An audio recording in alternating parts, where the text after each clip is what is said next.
Doctor بلند اقبال۔ ناظرین، ہمارے دین اسلام میں جس قدر علم اور تعلیم حاصل کرنے پر زور دیا گیا ہے، شاید کسی اور مذہب میں اتنا زور یا اتنی اہمیت علم کو اور تعلیم کو نہیں دی گئی۔ یہاں تک کہ قرآن پاک کی جب صورتوں کا اور آیات کے نزول کا آغاز ہوا تو پہلی وحی جو رسول اللہ صلی اللہ علیہ وآلہ وسلم پر نازل ہوئی، اس کے جو پہلا لفظ تھا وہ اقرا، یعنی آپ پڑھو۔ اور آپ یہ اس بات سے اندازہ لگا سکتے ہیں کہ یعنی نزول وحی کی ابتدا اگر اقرا سے ہو رہی ہے، یعنی پڑھنے سے ہو رہی ہے، تو پھر اسلام میں علم کی کیا اہمیت ہوگی۔ ناظرین، ہماری اس ٹرانسمیشن کا باقاعدہ آغاز ہو چکا ہے۔ ہمارے ساتھ موجود ہیں قاری فیصل چشتی، جنہوں نے تلاوت قرآن پاک پیش کی۔ السلام علیکم جی۔ وعلیکم قاری صاحب، آپ کو خوش آمدید کہتے ہیں۔ ناظرین، اس کے علاوہ ہمارے آج کے جو مہمانان گرامی ہیں، جو عالم دین ہیں، ان کا تعارف آپ سے کرانا چاہوں گا۔ میرے پہلے مہمان جو میرے ساتھ یہاں تشریف فرما ہیں، محمد حبیب خان صاحب، جن کو ہم خوش آمدید کہتے ہیں۔ السلام علیکم سر۔ وعلیکم السلام ورحمۃ اللہ۔ اس کے علاوہ ناظرین، میرے جو دوسرے مہمان ہیں ان کو بھی آپ نے اکثر ہماری ٹرانسمیشن میں بھی دیکھا ہے، دوسرے چینلز پہ بھی دیکھتے رہتے ہیں۔ میرے ساتھ موجود ہے محمد عمیر جاوید انصاری صاحب۔ السلام علیکم۔ وعلیکم السلام سر، آپ کو بھی خوش آمدید کہتے ہیں۔ جی، حبیب خان صاحب، آپ سے علامہ صاحب جاننا چاہیں گے کہ علم جو ہے وہ کسے کہتے ہیں؟ یعنی اگر ایک شخص ہے، اسے دنیاوی بہت علم ہے، تو کیا وہ عالم کہلائے گا یا دینی علم رکھنے والا عالم کہلائے گا؟ الحمدللہ رب العالمین والصلاة والسلام علی سید الانبیاء والمرسلین، اما بعد، اعوذ باللہ من الشیطان الرجیم، بسم اللہ الرحمن الرحیم، رب اشرح لی صدری ویسر لی امری واحلل عقدۃ من لسانی یفقہوا قولی۔ بہت شکریہ ڈاکٹر صاحب اپنے پروگرام میں مدعو کرنے کے لیے، اور اس کامیاب پروگرام کی میں آپ تمام کو مبارکباد دینا چاہوں گا۔ ماشاءاللہ بہت اچھے طریقے سے اس پروگرام کو آپ لوگ مینیج کر رہے ہیں اور اچھا چل رہا ہے۔ دیکھیے، علم کیا ہوتا ہے، اس کی اگر آپ دیکھیں مختلف فیکلٹیز میں مختلف اس کی ڈیفینیشنز آتی ہیں، لیکن میں کوشش یہ کروں گا کہ ایک ایسی ڈیفینیشن آپ کو آج بتا دوں کہ جو تقریباً تمام فیکلٹیز میں اس کی پوری ہو جائے۔ علم کا لغوی معنی تو ہوتا ہے جاننا یا معلومات، ٹھیک ہے۔ اب اس کی اصطلاحی تعریف یہ بن جاتی ہے کہ کسی بھی شے کی ان تمام احوال کو جاننا کہ جس سے اس کے نفع، نقصان، فائدہ اور ایمرجنسی کی صورت میں اس سے ہم کس طرح سے فائدہ حاصل کر سکتے ہیں، اس کے نقصانات سے کیسے بچا جا سکتا ہے، تو یہ علم کہلاتا ہے نا۔ اب مثال ہے کہ کوئی بھی چیز ہے، اس کے حوالے سے آپ کو یہ پتہ ہونا چاہیے۔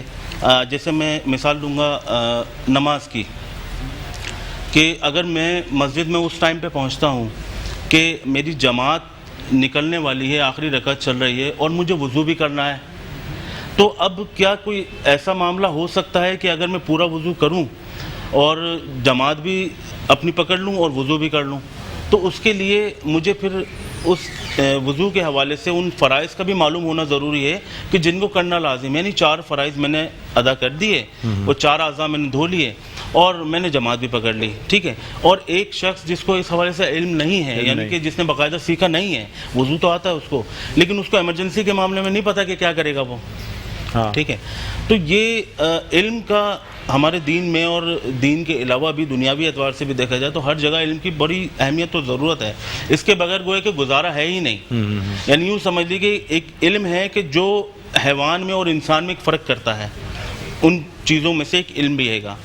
اب اکثر دیکھا گیا ہے کہ دینی علم کیا ہوتا ہے، دنیاوی علم کیا ہوتا ہے، یہ ایک بحث چھڑی ہوئی ہوتی ہے مختلف طبقات میں، مختلف جگہ پر، اسکولوں میں، کالجز میں، جامعات میں، مدارس میں، یعنی دینی دنیاوی تمام طبقات میں یہ بحث چھڑی ہوتی ہے کہ دنیاوی علم کیا ہے، دینی علم کیا ہے۔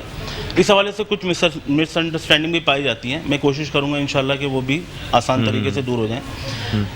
دیکھیے، دینی علم وہ ہوتا ہے کہ جس کے ذریعے سے آپ شریعت مطہرہ تک پہنچ سکیں، اس پر آپ کو عمل کرنا آسان ہو جائے، ٹھیک ہے۔ چاہے وہ کیمسٹری پڑھ کے ہو، چاہے وہ میتھمیٹکس پڑھ کے ہو، چاہے وہ فزکس پڑھ کے ہو، انگلش ہو، فرینچ ہو، کوئی سی بھی زبان سیکھیں، لیکن اگر آپ اللہ رب العالمین کی معرفت میں آگے بڑھ جاتے ہیں، دین سیکھنے میں آپ کو آسانی ہو جاتی ہے، تو گویا کہ آپ علم دین حاصل کر رہے ہیں. بالکل. لیکن اگر اس دین سے دوری ہوتی ہے، یعنی کہ دین نے جن چیزوں کو حرام یا منع کیا گیا ہے اور آپ اگر اس کام کی طرف بڑھ رہے ہیں، اگرچہ وہ عربی سیکھ کر ہو، آپ دینی علم نہیں کہلائیں گے، آپ کو ثواب نہیں ملے گا. اس کی چھوٹی سی مثال دیتا ہوں کہ عربی آپ سمجھتے ہیں کہ الحمدللہ ہماری شریعت جو ہے 100% عربک میں ہے، اس کے بعد اس کے تراجم ہوئے مختلف زبانوں میں چند سو سال پہلے. تو اب لا محالہ دنیا کے کسی بھی کونے میں کوئی بھی شخص اگر وہ علم دین سیکھنا چاہتا ہے، شریعت مطہرہ پر عمل کرنا چاہتا ہے، اس کے لیے لازم ہو کہ عربی سیکھے، وہ عربی کو سمجھ سکے، اس کو پڑھ سکے، قرآن مجید کی تلاوت ہو. تو اب ایک سوال ہے میرا کہ اگر کوئی شخص عربک اس نیت سے سیکھتا ہے کہ وہ یا تو گانے کمپوز کرائے گا یا بیہودہ شعر اشعار کہے گا، صحیح بات ہے، تو اب کیا اس کو ثواب ملے گا؟ ثواب نہیں ملے گا. نہیں ملے گا. لیکن اگر حالانکہ وہ صرف بھی پڑھ رہا ہے، نحو بھی پڑھ رہا ہے، گرامر پوری پڑھ رہا ہے، وہ عربک پڑھ رہا ہے، تو اب آپ سمجھ گئے ہوں گے کہ اگر بالکل یعنی اگر کوئی سائنس پڑھ رہا ہے، سائنس کا طالب علم ہے، اور وہ سائنس اس لیے پڑھ رہا ہے کہ وہ اللہ تعالیٰ کی نشانیاں ڈھونڈ سکے، سمپل ہے، اور اللہ تعالیٰ کی معرفت حاصل کر سکے، تو پھر اس دنیاوی علم کے حصول میں بھی اس کو ثواب وہی ملے گا جو ایک بیسیکلی وہ دینی علم ہی ہوا، کیونکہ دین تک پہنچنے میں مددگار ہوا نا. ابھی مثال کے طور پہ فرانس کے اندر اگر کسی شخص کو آپ علم دین کی تعلیم دینا چاہیں گے تو آپ کیا اس سے اردو میں بات کریں گے؟ آپ کو فرینچ سیکھنی پڑے گی سر. اور اگر آپ اس کو اسلام کی تعلیم دینے کے لیے فرینچ سیکھ رہے ہیں، اسلام کی تعلیم، تو یہ بھی واہ واہ واہ کیا بات، فرینچ سیکھنا آپ کے لیے علم دین ہو گیا. ارے واہ، زبردست، علامہ صاحب بہترین آپ نے بات کی. اچھا، ہمارے ساتھ محمد عمیر جاوید نصاری صاحب بھی موجود ہیں. سر، کتنا علم ضروری ہوتا ہے؟ یعنی کس قدر علم سیکھ لیا جائے تو ایک آدمی عالم کہلانے لگتا ہے، یعنی وہ کہلائے گا کہ ہاں یہ عالم ہے؟ جزاک اللہ سر، بہت پیارا کوشچن کیا، اور اس کے ذریعے یقیناً ہمیں بہت کچھ سیکھنے کا بھی ملے گا. تو سب سے پہلے تو آپ لوگوں کا بہت شکر گزار ہوں کہ ایک موقع آپ نے ایک اپورچونیٹی پرووائڈ کی کہ یہاں پہ آ کے ہمیں کچھ سیکھنے سکھانے کا موقع ملے، اور ایک بہت اچھا آپ کا فورم ہے. اللہ تعالیٰ اس میں مزید برکت عطا فرمائے، آپ کو دونوں جہاں کی کامیابی عطا فرمائے. کتنا علم سیکھنا ضروری ہے، بہت اہم کوشچن ہے سر. اس کے جواب سے پہلے ایک لاجیکل تھنگ میں آپ کو دینا چاہتا ہوں. دنیاوی جو برانچز آف نالج ہیں، جیسے کہ سائنس ہے، کیمسٹری ہے، فزکس ہے، تو اس میں بھی کوئی بھی شخص یہ دعویٰ نہیں کر سکتا کہ میں ایک جزئی پہ کامل طور پر معلومات حاصل کر چکا ہوں. اس میں بھی ایک لمیٹیشنس ہے، ایک رینج ہے جہاں تک انسان سیکھ سکتا ہے. اب اس ضمن میں نبی کریم صلی اللہ تعالیٰ علیہ وسلم کی بڑی پیاری حدیث ہے جو ہم بچپن سے اپنے بچوں کو سکھاتے ہوئے آ رہے ہیں. وہ حدیث کیا ہے؟ حاصل کرو چاہے تمہیں چین بھی جانا. ایک یہ بھی ہے بالکل، اور ایک ہے طلب العلم فریضۃ علی کل مسلم، کہ علم کی طلب ہر مسلمان پر فرض ہے. اب دیکھیں، یہ تو ہم نے حدیث پڑھی، لیکن جو حدیث کے ایکسپرٹس ہیں، جو حدیث کی شروحات کو پڑھنے والے ہیں، جاننے والے ہیں، ان میں ایک مشہور نام ہے شیخ محقق شاہ عبد الحق محدث دہلوی رحمۃ اللہ علیہ کا. اور ان کا شارٹ انٹروڈکشن میں آپ کو دوں، ناظرین کے لیے بھی مفید ہوگا. وہ یہ کہ بر صغیر پاک و ہند میں علم حدیث لانے والی یہ پہلی شخصیت ہیں شاہ عبد الحق محدث دہلوی رحمۃ اللہ علیہ. یہ باقاعدہ مدینے سے یہاں پہ تشریف لائے، تو انہوں نے حدیث کی شرح میں ایک کتاب لکھی ہے اشیاۃ اللمات. تو اس حدیث کی انہوں نے تشریح کو جس طرح کی ہے، طلب العلم فریضۃ علی کل مسلم، کہ علم کی طلب ہر مسلمان پر فرض ہے. تو اس کی شرح انہوں نے کچھ اس طرح کی کہ اس علم کی طلب فرض ہے جو انسان پر لازم ہو جاتا ہے، واجب ہو جاتا ہے. مثال کے طور پر ایک شخص صاحب نصاب نہیں تھا، لیکن اب اس کے پاس مال آ گیا اور مال پہ سال بھی گزر گیا، تو اب اس پر زکوٰۃ لازم ہو گئی. تو چونکہ اب زکوٰۃ لازم ہو گئی، واجب ہو گئی، تو اب زکوٰۃ کے تمام تر اراکین کو سیکھنا، فرائض و واجبات کو سیکھنا، اس کی جو ہے وہ زکوٰۃ کس پہ واجب ہے، کس پر نہیں ہے، کس کو دینی چاہیے، یہ تمام چیزیں سیکھنا فرض ہیں. ایک بچہ ہے، بالغ ہو جاتا ہے، نماز فرض ہو جاتی ہے، تو اب اس پر نماز کے تمام فرائض و واجبات سیکھنا فرض ہے.